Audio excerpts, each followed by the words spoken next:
मित्रों नमस्कार। स्वागत है आपका अपने प्रिय कार्यक्रम में। मैं आचार्य अनिल वत्स। मार्च का महीना सन 2025 और मेष राशि की बात करते हैं। लग्नेश मंगल नीच के हैं, चतुर्थ भाव में है, मित्र राशि में, यानी स्वास्थ्य का ध्यान रखेंगे। स्ट्रगल ज़्यादा होगा, संघर्ष ज़्यादा होगा। अगर कोई घर वगैरह बनाने की स्थिति में है तो उसमें कुछ ना कुछ रुकावट और प्रॉब्लम आती दिखाई दे रही हैं। माँ के स्वास्थ्य का ध्यान रखने की स्थितियां बनेंगी। शुक्र जो कि द्वितीयेश और सप्तमेश हैं वो 12वें भाव में है और वो भी चंद्रमा के साथ, साथ में राहु भी है। धन का व्यय होगा, पति पत्नी के संबंधों में तनाव, माँ और बहू के बीच का द्वंद्व परेशानियां पैदा कर सकता है, इसके लिए होशियार रहें। और पत्नी कहीं आप पर यह ना इल्जाम लगाए कि आपकी अन्य स्त्रियों से संबंध है, ये वजह होगी परेशानियों की। तो इस दृष्टिकोण से चरित्र का ध्यान रखें। बुध जो कि तृतीयेश है और षष्ठेश है, त्रिखड़ाय का स्वामी होकर 11वें भाव में, बात बिगड़ते बिगड़ते यूं बची कि त्रिखड़ाय का स्वामी उपचय में चला गया, अर्थात धन प्राप्ति के योग ये बनाने लगेगा। धन प्राप्ति के योग ये बनाएगा, लेकिन आय के दृष्टिकोण से लाभ होगा, तो ये एक अच्छी बात है।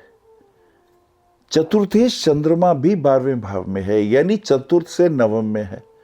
तो मां के लिए हो सकता है कोई कुंभ की यात्रा, कोई धर्म का कार्य आपके माध्यम से हो इन दिनों, ये विशेष बात रहेगी। पंचमेश सूर्य जो है वो एकादश भाव में है।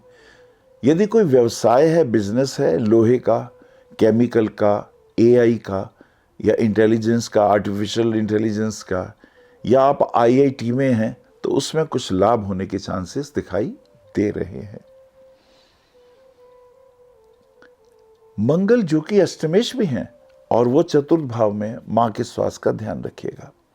गुरु नवमेश और व्ययेश होकर के द्वितीय भाव में है, यानी भाग्येश अपने से छठे में है। कष्ट के साथ, मेहनत के साथ भाग्य संबंधी स्थितियां अनुकूल हो सकती हैं, लेकिन उसमें व्यय के योग बराबर बने हुए हैं। दशमेश और एकादशेश शनि की स्थिति एकादश भाव में है, जो नीच की दृष्टि से लगन को देखते हैं। स्वास्थ्य का ध्यान रखिएगा। आर्थिक दृष्टिकोण से कड़ी मेहनत के बाद धन प्राप्ति के योग दिखाई देते हैं। ये तो रहा आपके 12 भावों का वर्गीकरण। आइए अब ग्रहों को देख लेते हैं। लग्नेश चतुर्थ भाव में, स्वास्थ्य का रखें ध्यान। भाग्येश और द्वादशेश गुरु द्वितीय भाव में, धन प्राप्ति के तो योग, लेकिन व्यय होंगे धर्म या विवाह इत्यादि कुछ आयोजनों में। राहु केतु का छठे और 12वें भाव में होना कोर्ट कचहरी की तरफ निमंत्रण देता है। किसी से उधार न लें, और पति पत्नी का तनाव कहीं परेशानी का कारण न बन जाए, तो यह भी तो कोर्ट कचहरी की योग बनाता है। राहु और केतु छठे और 12वें भाव में है।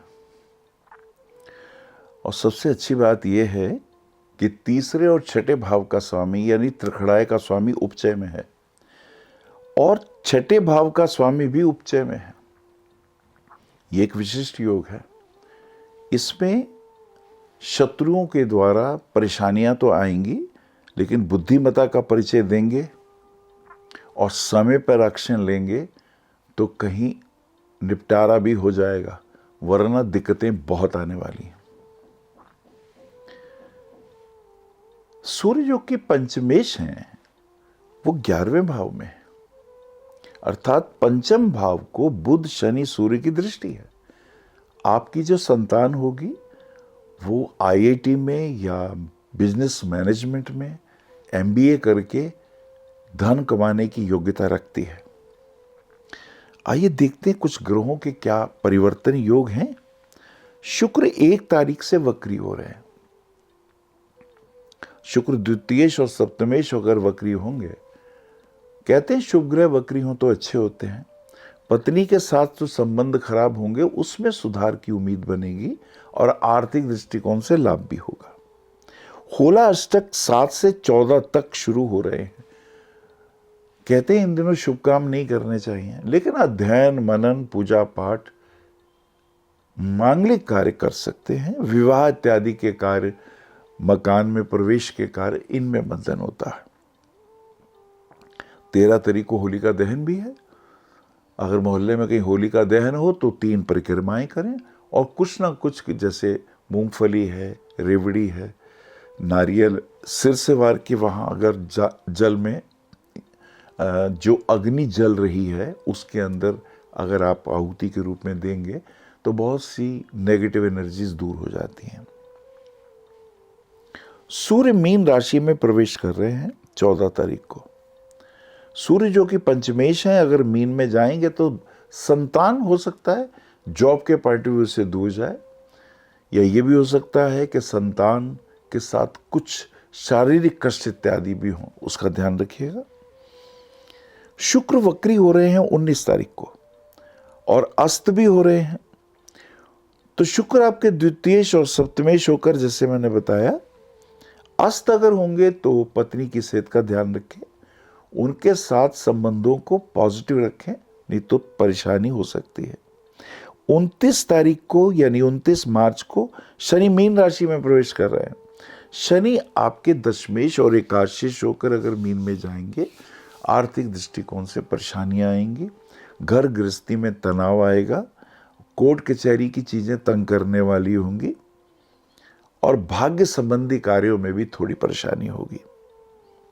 चैत्र मास की अमावस्या में कुछ ना कुछ दान करें, ब्राह्मण को भोजन कराएं, पितरों के निमित्त कुछ ना कुछ जलांजलि इत्यादि दें तो बहुत लाभ होते हैं। 30 तारीख को नवरात्रे प्रारंभ हो रहे हैं और सिद्धार्थी नामक संवत्सर भी शुरू हो रहा है, तो ये एक शुभ सूचना। नवरात्र आरंभ होंगे तो जो लोग नवरात्र रखते हैं देवी माँ का पूजन कर सकते हैं, और देवी माँ के पूजन के अंदर 4 चीज़ें विशिष्ट होती हैं। सबसे पहले अभ्यंग स्नान होता है, उसके बाद घट स्थापन, एक घड़े के अंदर या लोटे के अंदर जल भर के उसमें नारियल रख दीजिए मौली बांध करके, और फिर इसके साथ साथ ज्वार बीजना होता है, और प्रतिमा पूजन, भगवती की फोटो पे या मूर्ति पे माला चढ़ाइए और दुर्गा सप्तशती का पाठ करें, ये विशिष्ट कार्य होगा। और 31 तारीख की मत्स्य जयंती भी है, भगवान विष्णु को प्रणाम करते हुए। आपके लिए पुखराज रत्न 5.25 रत्ती का इंडेक्स फिंगर में बहुत शुभ रहेगा। हनुमान चालीसे का पाठ रोज करें और इसी के साथ साथ भगवान सूर्य को अर्घ्य दें सवेरे उठ के। शरीर के अंदर जो विटामिन डी की कमी है वो पूरी होगी। नमस्कार। आप आचार्य श्री अनिल वत्स जी के आध्यात्मिक प्रवचन, ध्यान व ज्योतिष संबंधी मासिक राशिफल फेसबुक, यूट्यूब, www.astroanilvats.com पर भी देख सकते हैं। फॉर अपॉइंटमेंट भविष्य कथन Monday to Saturday 11 AM to 6 PM BE 279 Street number 6 Harinagar, New Delhi 110064. Phone number 98917 39999 98181 89993 981 088 7002 886 000 6030. Website www.bhavishyakathan.com. Acharya Anil Vats @gmail.com.